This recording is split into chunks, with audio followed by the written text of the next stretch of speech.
నమస్తే. మనం ఇప్పుడు రూటింగ్ లేదా గ్రౌండింగ్ ప్రాక్టీస్ చేద్దాం. గ్రౌండింగ్ ఆర్ రూటింగ్ ఎప్పుడు చేసుకోవచ్చు అంటే, మెడిటేషన్ అయిపోయాక చేయాలి. అది తప్పనిసరిగా చేయాలి. హ్మ్. ఆధ్యాత్మికంగా మనం సాధన చేస్తూ ఉంటే కొన్ని సందర్భాలలో ఎనర్జీ ఎక్కువవుతుంది. ఆ ఎనర్జీ ఎక్కువయ్యి కొద్దిగా ఇబ్బంది కలిగించొచ్చు. అప్పుడు కూడా రూటింగ్ చేసుకోవాలి. కేవలం మెడిటేషన్ అయ్యాకే కాకుండా, మనకి ఎనర్జీ ఎక్సెస్‌గా ఉన్నప్పుడు కూడా ఊరికే కూర్చొని రూటింగ్ చేసుకుంటే కూడా డిఫరెన్స్ ఉంటుంది. రూటింగ్ ఎలా చేయాలి? చాలామందికి తెలుసు. కానీ మళ్ళీ ఒకసారి మనం ప్రాక్టీస్ చేద్దాం. రిలాక్స్డ్‌గా కూర్చోండి. కుర్చీలో కూర్చున్నా, మీరు నేల మీద కూర్చున్నా, ఎలా కూర్చున్నా సరే రిలాక్స్డ్‌గా కూర్చోండి. వెన్నెముక నిటారుగా పెట్టండి. Keep your spine straight.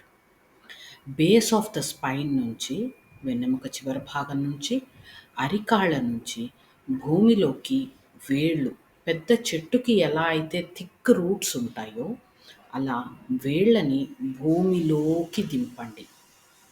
కళ్ళు మూసుకుని విజువలైజ్ చేస్తూ, మన నుండి ఈ రూట్స్ బ్రిలియంట్ వైట్ కలర్‌లో, తెల్లని దివ్య కాంతితో రూట్స్ భూమిలోకి వెళుతున్నాయి. భూమి మధ్య భాగం వరకు వెళుతున్నాయి. మన వెన్నెముక చివరి నుంచి, అరికాళ్ళ నుంచి స్ట్రెయిట్‌గా వచ్చి, మళ్ళీ స్ప్రెడ్ అయ్యి, అక్కడి నుంచి ప్రతి ఒక్క దాని నుంచి వేళ్ళు స్ప్రెడ్ అయ్యి, భూమిని బలంగా పట్టుకుంటున్నాయి అని విజువలైజ్ చేయండి. అలా కొద్దిసేపు చేసినప్పుడు మనకి మనసు కామ్ అవుతుంది.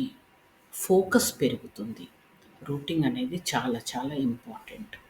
డిస్ట్రాక్షన్స్ తగ్గుతాయి రూటింగ్‌లో. చేద్దామా? Back straight. వీలైతే టంగ్ టు ద ప్యాలెట్. పాదాలను నేల మీద ఉంచండి. కళ్ళు మూసుకోండి.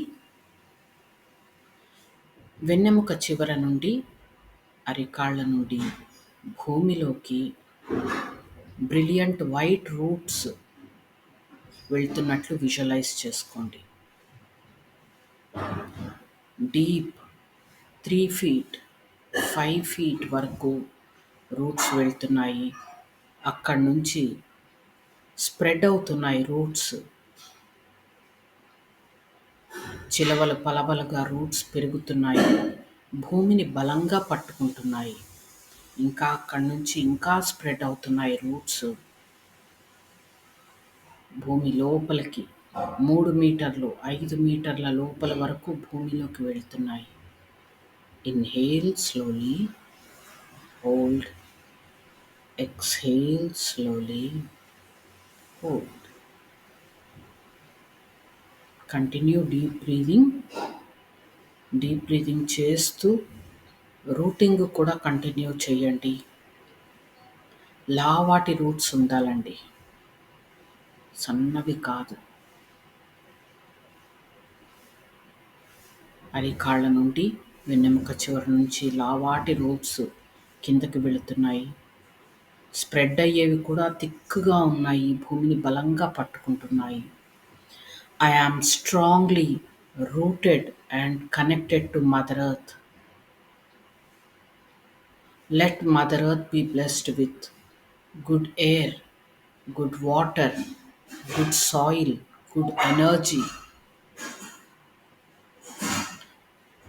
Mother Earth, thank you for rooting me and grounding me and blessing me with good health, with thanks and in full faith. Thank you, thank you, thank you. Gently open your eyes. ఎలా ఉంది? Focus పెరుగుతుంది. మనం routing చేసుకున్నప్పుడు మన మనసు 10 రకాల ఆలోచిస్తుంది. మనం దేని మీద కాన్సంట్రేట్ చేయలేకపోతున్నాము అన్నప్పుడు కూడా రూటింగ్ హెల్ప్ చేస్తుంది. అలాగే చదువుకునే స్టూడెంట్స్‌కి మైండ్ ఫోకస్ సరిగ్గా లేదు అన్నప్పుడు రూటింగ్ చేసుకుని కూర్చుంటే చదువుకోవడానికి చాలా చక్కగా చదవగలుగుతారు, కూర్చోగలుగుతారు, చదివింది గుర్తుంచుకోగలుగుతారు. అలాగే మెడిటేషన్ చివర కూడా రూటింగ్ చేయాలి. లేకపోతే ఎనర్జీ ఎక్కువైపోయి మనకి ఇంబాలెన్స్ కొద్దిగా ఇబ్బందిగా అనిపిస్తే కూడా రూటింగ్ చేయొచ్చు. రూటింగ్ మరీ సన్నగా చేయకండి. లావాటి రూట్స్ భూమిలోకి దింపండి. అవి బలంగా పట్టుకుంటున్నట్లు విజువలైజ్ చేయండి. తప్పకుండా ప్రాక్టీస్ చేయండి.